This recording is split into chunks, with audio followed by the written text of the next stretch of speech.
Hola, buenas tardes. Estamos a 8 de noviembre del 2020 y bueno, como siempre, el consejo de cumplir leyes y normas. Y este vídeo, bueno, a ver si hay suerte y no hace mucho ruido el micro esta vez. En este vídeo quiero compartir con vosotros una visión un poco más amplia de lo que significa la COVID y en relación con el mundo que viene, ¿eh? Con la nueva normalidad, el nuevo orden, como queramos llamarlo, ¿vale? Entonces, para ello voy a compartir una pequeña presentación.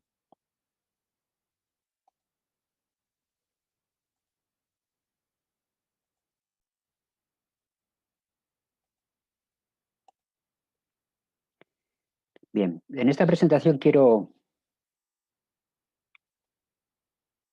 que vayamos viendo diferentes elementos, ¿vale? Diferentes elementos. Entonces, vamos a empezar. El primer elemento es la COVID, ¿vale? La COVID-19, la pandemia causada por el virus, que es una fuerte amenaza, una amenaza repentina y reciente. Tenemos otra amenaza que es de más largo plazo, que tiene que ver con el cambio climático y todo lo relacionado con la sostenibilidad, ¿verdad? Entonces, estas dos amenazas tienen sus enfoques de solución, ¿eh? En la parte de la sostenibilidad tenemos la Agenda 2030, ¿eh? Que es, digamos, el plan estratégico de Naciones Unidas, ¿eh? Y asumido prácticamente por todos los países occidentales, que tiene pues una serie, creo que son 17 objetivos de desarrollo sostenible que tienen que ver con la energía, con la igualdad, con la educación, bueno, diferentes aspectos que se marcan una serie de objetivos de desarrollo sostenible para el año 2030, ¿vale? Ese, digamos que sería el plan estratégico para resolver la parte de la amenaza del cambio climático y la sostenibilidad, ¿vale? La COVID, por su parte, ha dado lugar a otro plan estratégico que es la agenda del Foro de Davos, del Foro Económico Mundial.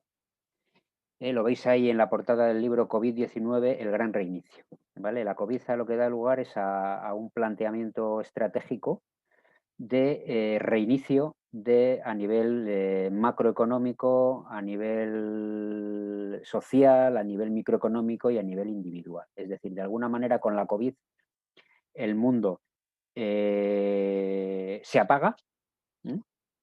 Y se vuelve a encender con otros planteamientos totalmente diferentes, ¿eh? Lo que tiene lugar en este caso es que el planteamiento del gran reinicio y la Agenda 2030 pues confluyen, ¿eh? Son como dos caras de la misma moneda, ¿eh? Dos caras de camino hacia el desarrollo sostenible. Lo que pasa es que en la Agenda 2030 no estaba ese, esa reducción de la forma de vida, de la economía, etcétera, para luego volver a reiniciarla. Eso es lo que se plantea en el gran reinicio. Es como poner el medio de dejar espacio en nuestro mundo para que la Agenda 2030 se pueda llevar a cabo, ¿eh? Porque hacerla, digamos, sobre el mundo tal y como estaba, pues parecía complicado, ¿no? Entonces, con la ayuda de la COVID, se reduce la marcha del mundo y ese gap que queda, ese margen,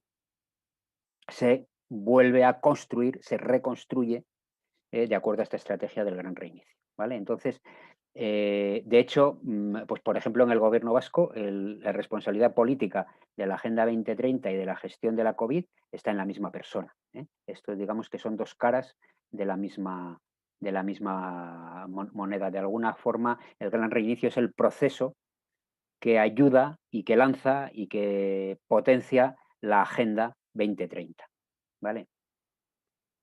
Bien. ¿A dónde nos lleva esto? Pues nos lleva a un mundo, a un nuevo mundo, a un nuevo orden mundial, a una nueva normalidad.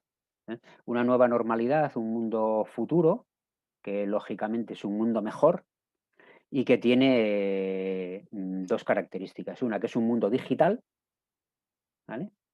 Y que es un mundo sostenible, ¿vale? No intento ser exhaustivo, por supuesto, esto puede ser desarrollado ampliamente, ¿eh?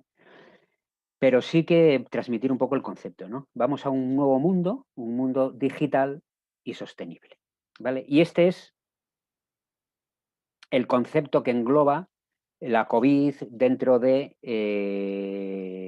el nuevo mundo que surge en esta década y la conecta también con los límites de crecimiento, la sostenibilidad y el cambio climático, ¿vale? Entonces, este es, digamos, que es la cáscara de marketing que todo el mundo compra, ¿vale? Yo lo compro también, ¿eh? Yo compro ir hacia un mundo sostenible, digital, igualitario, ¿vale? Es la cáscara de marketing de toda utopía, ¿vale? Es algo que prácticamente todo el mundo compra y que en estos momentos existe un gran movimiento, que en el mundo que va desde, en términos políticos clásicos, va desde la derecha hasta la extrema izquierda, que este esquema lo ha comprado totalmente. Por eso, en los diferentes países no se ve prácticamente diferencia entre diferentes partidos en su posicionamiento respecto a este círculo, ¿vale? Todo el mundo está de acuerdo, ¿eh? En esto.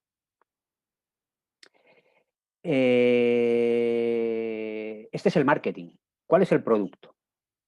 ¿Qué producto se está vendiendo a través de este marketing? Y este es el pequeño salto conceptual en el que parece que no todo el mundo es consciente de cuál es el producto que está aquí dentro, ¿no? No digo que sea bueno ni malo, sino simplemente el intento transmitir cuál es el producto que está en este envoltorio de marketing. Y ese producto es básicamente el control, ¿vale? Es el control, ¿eh? Debajo de todo este planteamiento estratégico, a lo que vamos es a controlar a las personas, sus interacciones sociales, sus movimientos, su salud, incluso sus pensamientos y sus sentimientos, ¿eh? Y bueno, ahora voy a ir explicando por qué esto es necesario, ¿vale? Porque para llegar a este mundo utópico, un mundo mejor, este control es necesario, ¿vale? Entonces, vamos a seguir avanzando. Tenemos el círculo de amenazas, estrategias y el objetivo, que es ese mundo utópico maravilloso, futuro, progresivo, y tenemos lo que hemos dicho que es el producto que está en ese envoltorio, que es el control, ¿vale? Ese control, bueno, aquí hay un ejemplo de cómo se ilustra en una portada de Economist de marzo de este año, y veis ahí que ese control, bueno, está relacionado con, con medidas que, bueno, que se están tomando precisamente para la COVID, que es la amenaza, digamos, a corto plazo, la amenaza cercana, mientras que el cambio climático es la amenaza a largo plazo, la amenaza más distante, ¿no? Y aquí se ve como una gran mano controla a una persona que además, bueno, pues va con la mascarilla, que a su vez esta persona controla a su perro que también va con una mascarilla, ¿no?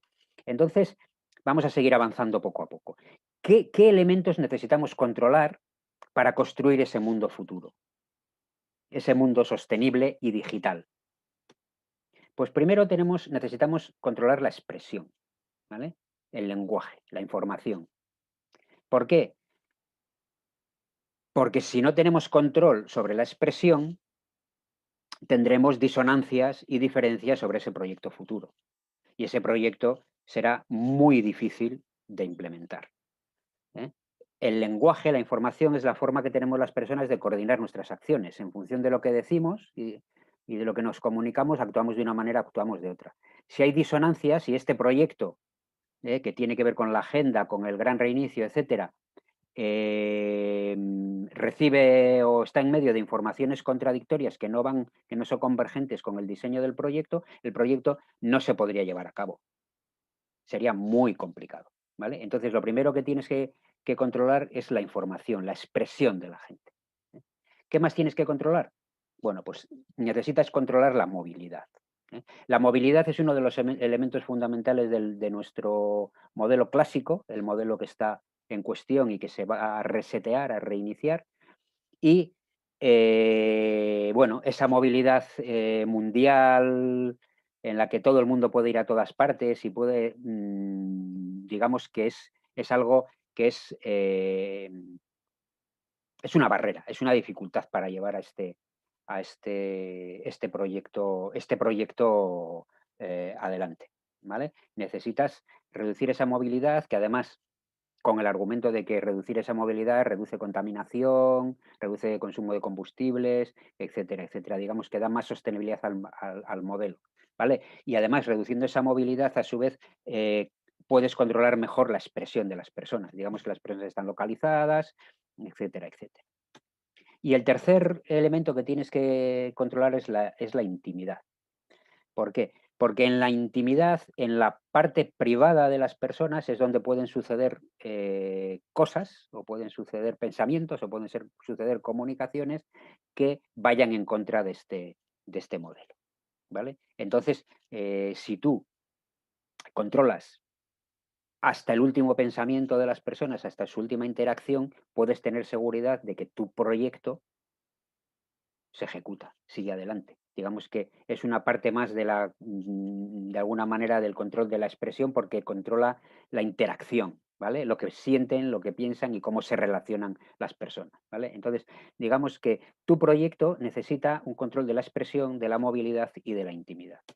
La expresión, ¿cómo la controlas? Mediante la propaganda y la censura. Digamos que tienes una estrategia de ataque y una estrategia de defensa.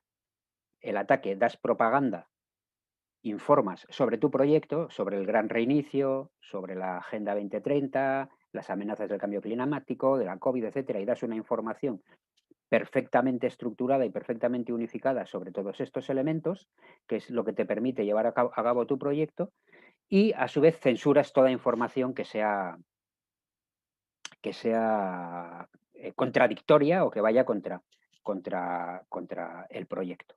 De esa manera vas generando un relato que es perfectamente coherente con el proyecto que quieres llevar a cabo, ¿vale? En la movilidad, ¿qué haces? Pues bueno, pues estableces distancia, estableces barreras a la movilidad, por un lado, que sería, digamos, la estrategia ofensiva, y luego la defensiva, que sería facilitar la telepresencia. Facilitas que las personas se comuniquen a distancia, con lo cual actividades esenciales, como puede ser el trabajo o como puede ser incluso cierto tipo de asistencia sanitaria, evidentemente transacciones financieras, etcétera, todo se puede hacer por telepresencia, y las personas no es necesario que se muevan, es decir, las tienes localizadas en un lugar concreto, las tienes perfectamente controladas, y además no se mueven, no contaminan, etcétera, etcétera, ¿vale? Y la intimidad, pues tienes el aspecto de la identificación y el aspecto del rastreo. Tienes a las personas, les asignas un ID, una identificación, y las tienes perfectamente localizadas, y además puedes rastrear sus diferentes interacciones. Esto, en un futuro digital, todo esto es perfectamente posible, ya se está haciendo, y en el nivel de la intimidad uno puede llegar a controlar absolutamente todo, y no hace falta tampoco inyectar un chip. Con una pulserita, y yo puedo saber a distancia las pulsaciones de una persona, y puedo saber incluso antes que ella si está enferma o no está enferma. Es decir, alguien en un mundo digital en el que prácticamente toda interacción pasa por ese canal digital, dado que no hay movilidad y necesito esa telecomunicación. Siempre que hay esa telecomunicación, ese mecanismo digital, yo lo puedo intervenir, ¿vale? Puedo ver qué información hay y la puedo manejar. Es decir, que yo en un momento determinado, si las investigaciones sobre el cerebro y sobre la mente evolucionan, podría incluso intervenir en los pensamientos de las personas, que es algo que no es para nada ciencia ficción, porque en laboratorio, en los animales, ya se hace. Incluso, bueno, pues uno con unos electrodos relativamente sencillos puede cambiar la personalidad de una rata y, condicionar su comportamiento, y la rata nunca podrá saberlo porque los estímulos le llegan de dentro de su mente. Entonces, este es el planteamiento. Es decir, la cáscara de marketing La cáscara del mundo sostenible, a partir de esas amenazas y esas estrategias para combatirlas, que nos lleva al mundo utópico, lo que contiene es un control de la expresión, del lenguaje, de la información, de la movilidad y de la intimidad. ¿Vale? Entonces, claro, nosotros estamos acostumbrados a pensar que estos elementos son derechos, ¿vale? Son derechos. Y hay personas que simplemente parece que renuncian y personas que se resisten y quieren luchar porque estos derechos fundamentales existan. Pero Harari, que le conoceréis porque es el autor de Sapiens, de un libro muy, muy famoso, ya explica cómo realmente los derechos no existen. Los derechos son un relato, son una ficción. Los derechos en realidad son valores, son prioridades compartidas. Entonces, ¿cuál es el fenómeno que sucede con esta agenda que está en el círculo? Que a partir de esas amenazas, del miedo al fin del mundo, del miedo a la COVID, del miedo a la muerte, etcétera, lo que se hace es extirpar los valores. ¿Vale? Se produce una amoralización, ¿eh? Porque las prioridades ya no son la libertad de expresión, la libertad de movilidad y la libertad de intimidad. Las prioridades pasan a ser elementos de supervivencia por el tremendo miedo que se adquiere, en concreto con la COVID, y por, digamos, todos los patrones de miedo, entre comillas, o de aspiración a más largo plazo que tienen que ver con el cambio climático y la no sostenibilidad y la desigualdad, etcétera, etcétera. ¿Vale? Entonces, hay aspectos de supervivencia y de sostenibilidad que pasan a ser más prioritarios que los propios valores más clásicos de la libertad de expresión, libertad de movilidad e intimidad personal. ¿Qué sucede? Que cuando esas prioridades, estos valores pasan a un segundo término, las personas nos abrimos a que esos valores evidentemente sean traspasados o violados, etcétera, ¿no? Y es lo que está sucediendo, con la pandemia de la COVID, que se está incluso legislando en contra de la libertad de expresión, se está limitando enormemente la movilidad y se está interfiriendo en la intimidad de las personas. Es algo que ya se está haciendo y que realmente no forma parte de una excepcionalidad, sino que forma parte de ese reinicio, de ese nuevo inicio y de esa Agenda 2030. Digamos que ya son elementos que llegan para quedarse y que simplemente una crisis como la COVID, una crisis aguda, dentro de un marco de una crisis más de largo plazo, más sorda, como es el cambio climático, ayudan a implantar esos elementos, esas limitaciones en la expresión, en la movilidad y en la intimidad, que de otra manera sería muy difícil de hacer. Digamos que se subvierten los valores y entonces se puede incluso legislar en contra de estos valores que hasta hace poco parecían valores fundamentales. ¿Vale? Entonces, esto digamos que es conceptualmente lo que sería lo que hemos visto, la cáscara y el producto, ¿no? El núcleo de este nuevo mundo, de esta nueva realidad. ¿Vale? Entonces, esto responde evidentemente a una estructura organizativa, porque aquí hay un proyecto y como todo proyecto, no está concebido en el aire, sino que hay una estructura organizativa, ¿no?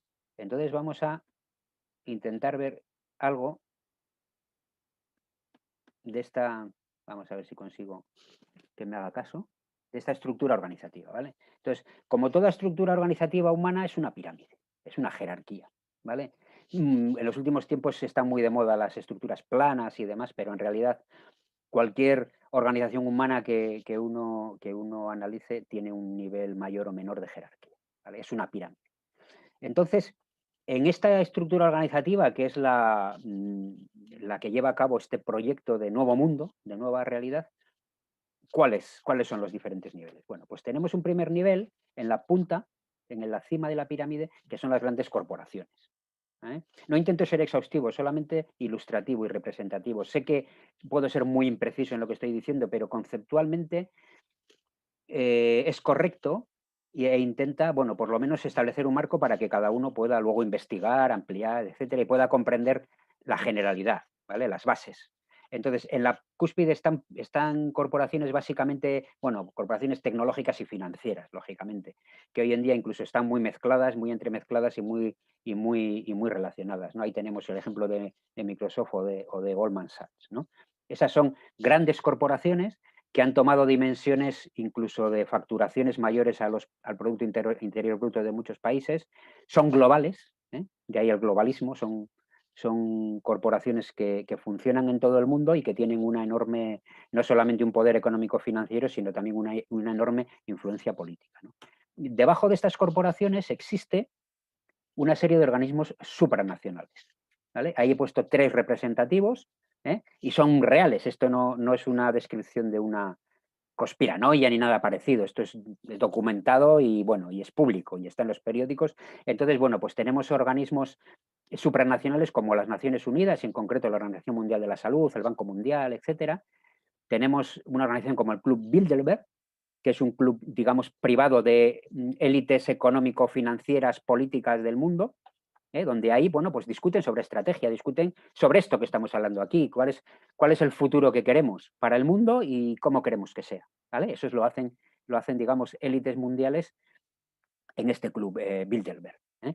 Y luego tenemos el foro de Davos, el Foro Económico Mundial, que sería, digamos, como una especie de versión menos elitista de Bilderberg, que es un organismo no gubernamental privado, pero que, bueno, pues que tiene su funcionamiento y en el que se reúnen periódicamente en el foro de Davos, pues también políticos y empresarios de todo el mundo, ¿no? Y lo que se hacen es discuten sobre esto mismo. Oye, ¿cuál es el proyecto para el mundo?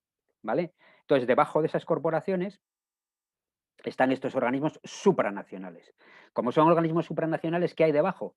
Pues los nacionales, los estados. Aquí tenemos las banderas, los estados. ¿Vale?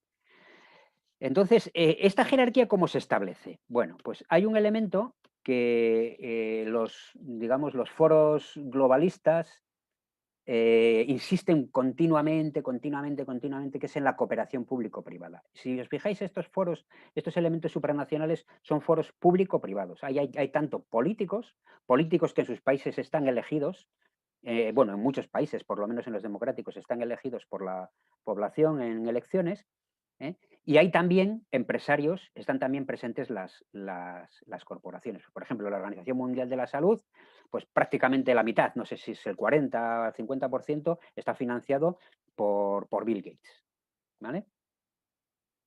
En Bilderberg, pues bueno, está lo mismo otra vez, elementos de la banca, financieros, etcétera, como está presentes políticos, bueno, y podéis rastrear políticos españoles y empresarios que acuden al Club Bilderberg. Y en Davos sucede lo mismo. Davos es una organización que tiene sus empleados y su trabajo y su director, etcétera, pero organiza ese foro periódico en el que hay tanto empresarios, pues son célebres las intervenciones pues, de gente como Bill Gates también, y hay políticos también. ¿eh? Normalmente los presidentes de los países, de los diferentes países y de los partidos políticos, etcétera, etcétera. Entonces, en esta cooperación público-privada, en este nivel, lo que se produce realmente es una parasitación. Se produce una parasitación. Es un fenómeno muy parecido al que sucede en las empresas, que uno dependiendo de cuál sea la estructura del accionariado, con un 5 o un 10% puede controlar la, la- la actividad de la empresa. Entonces, estos organismos supranacionales, con una participación porcentual de las corporaciones, lo que hacen las corporaciones realmente toman el control de estos organismos y en realidad quedan parasitados de manera que los estados quedan por debajo. Realmente el poder de las corporaciones llega a exceder al poder de los estados y se coloca por encima de estos organismos supranacionales. Con lo cual, lo que queda es prácticamente un gobierno mundial, pero que en realidad es un gobierno privado. Más que un gobierno, es un consejo de administración mundial, ¿vale? Y debajo, finalmente, pues están las poblaciones de los diferentes países, ¿vale? Y este es el esquema por el que, mediante el que se establece esa Agenda 2030,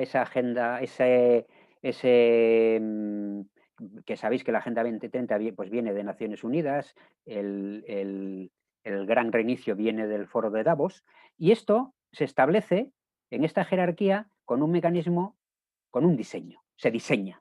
Es un proyecto diseñado. Uno puede leer el Gran Reset del libro, el Gran Reinicio, y de ahí todo el diseño. Puede ver la Agenda 2030 y ve ahí pues todo el diseño. La Agenda 2030 es como una especie de estandarización de todas las estrategias de todos los estados y todas las regiones que hay por debajo. Es como todo el mundo, digamos, que responde a ese mismo mecanismo burocrático, ¿vale? Que es la Agenda 2030. Entonces hay un diseño. Y ese diseño, evidentemente, necesita ser implantado, porque es un diseño de arriba abajo. Y para diseñar ese diseño de arriba abajo, lo que necesitas es un liderazgo autoritario, un control unilateral de arriba a abajo, porque es un diseño cerrado.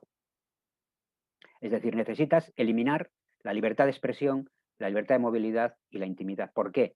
Porque si permites esos valores, ¿eh? Y digo valores porque, como decía, los derechos son simplemente un acuerdo, es una ficción, que se convierten en tales cuando compartimos esos valores. Si los permites, lo que aparecerían serían disonancias, aparecería ruido, habría muchas cosas que sería imposible de hacer. Es decir, si uno somete a la votación popular si para parar una pandemia hay que encerrar a todo el mundo, no hay que encerrarlo, pues se monta un Cristo, ¿vale? Entonces es un diseño que ya viene de arriba, alguien ha diseñado y ha inventado una nueva estrategia que nunca se haya utilizado, que es el lockdown, el confinamiento, y sí o sí, mando único. Habéis oído hablar mucho del mando único, ¿no? Y entonces necesitas eliminar, o sea, necesitas eliminar la aportación del nivel inferior de la pirámide para que el proyecto funcione, ¿vale? Entonces, ¿en qué se convierte esto? Pues esto se convierte en un modelo híbrido muy interesante en el que abajo hay una especie de socialismo, ¿eh? Igualdad, renta mínima, etcétera, y en la cúspide está el gran capital, ¿vale? Es una especie de feudalismo tecnocrático. ¿Por qué? Porque todo esto, ¿cómo es posible hacerlo a nivel global? Pues es posible hacerlo a través de la tecnología, ¿eh? Mediante esa tecnología eres capaz de en la expresión transmitir propaganda y ejercer la censura con los fact-checkers en las redes sociales. Eres capaz de restringir la movilidad porque puedes poner barreras tecnológicas, por ejemplo, bueno, pues puedes controlar dónde están las personas, puedes controlar entradas y salidas, puedes poner un montón de barreras a la movilidad y además con la tecnología puedes facilitar la telepresencia, con lo cual mucha gente ni siquiera quiere moverse, ¿vale? Ahora hay gente que se encierra en casa y con el miedo al virus pues ya no sale, ¿eh? Y también puedes acceder a la intimidad de las personas, puedes acceder a sus pensamientos, incluso a sus sentimientos, a sus interacciones con otras personas, etcétera, etcétera. Entonces, es una especie de neofeudalismo o corporativismo tecnologizado que está basado en el control. Está basado, el núcleo es el control, ¿por qué? Pues porque es un proyecto de arriba abajo. Ese nuevo mundo es un mundo diseñado, no es un mundo construido entre todos, ¿eh? Tiene unas características cerradas, se ha trabajado suficientemente para que las élites hasta cierto nivel lo, lo, lo compren.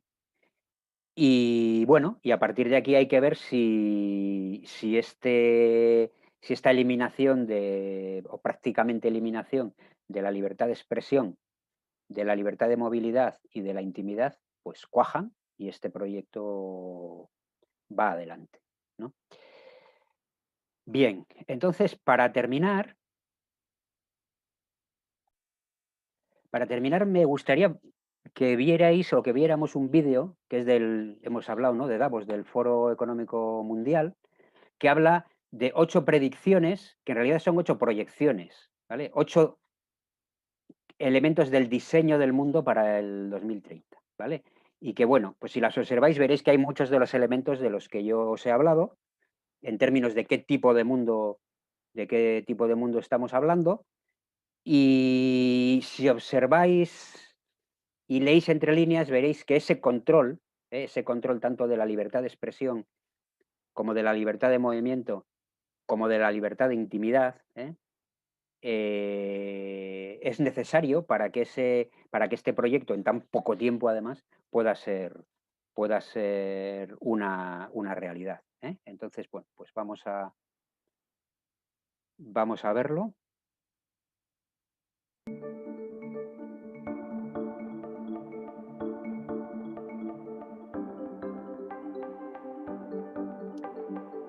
No poseerás nada y serás feliz. Ese socialismo de base del que se hablaba, ¿no?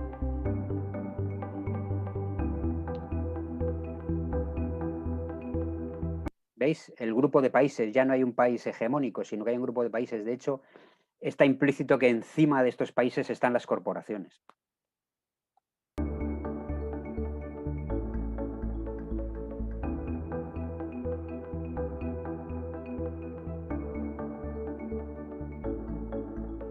Fijaros, se pueden imprimir órganos y se come menos carne. De hecho, es curioso porque los filetes se imprimirán igual que los órganos. Y hay toda una industria de la impresión de carne artificial, así como de órganos para trasplantes, que está también muy relacionada con las grandes corporaciones. Las grandes corporaciones están en la tecnología, están en las finanzas y están también en la salud. Están en la salud. Que la salud está muy interrelacionada con las tecnologías. Entonces no comerás carne. Ya alguien ha decidido que no hay que comer carne. No digo si es mejor o peor, simplemente digo que ese control unilateral y esa definición de arriba abajo del proyecto está muy clara, ¿no?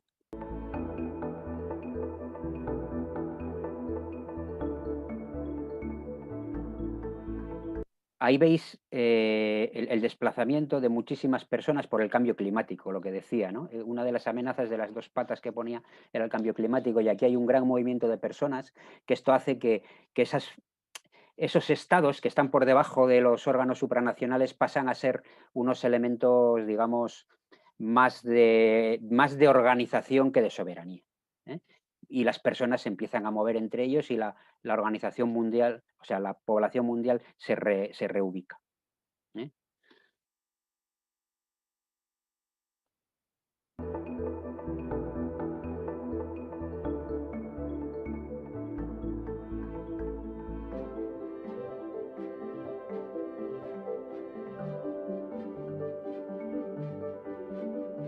Aquí está el cambio energético, la transición energética, a ese mundo sostenible. Los combustibles fósiles pasan a la historia y eso, bueno, pues ya tiene, digamos, un marchamo de legitimidad.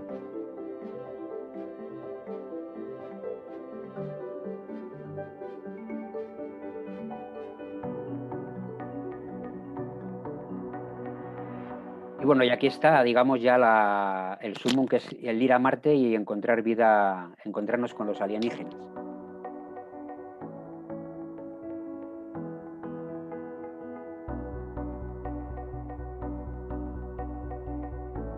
Veis aquí, ¿no? Los valores, lo que os hablaba. Cambian los valores, cambia la conducta. Tú consigues cambiar los valores, consigues hacer cosas que con los valores antiguos era imposible. Entonces, de hecho, ya están siendo puestos a prueba, ¿verdad? Estamos en un proceso de un cambio súper acelerado de los valores de la civilización occidental tal y como la hemos conocido hasta este momento.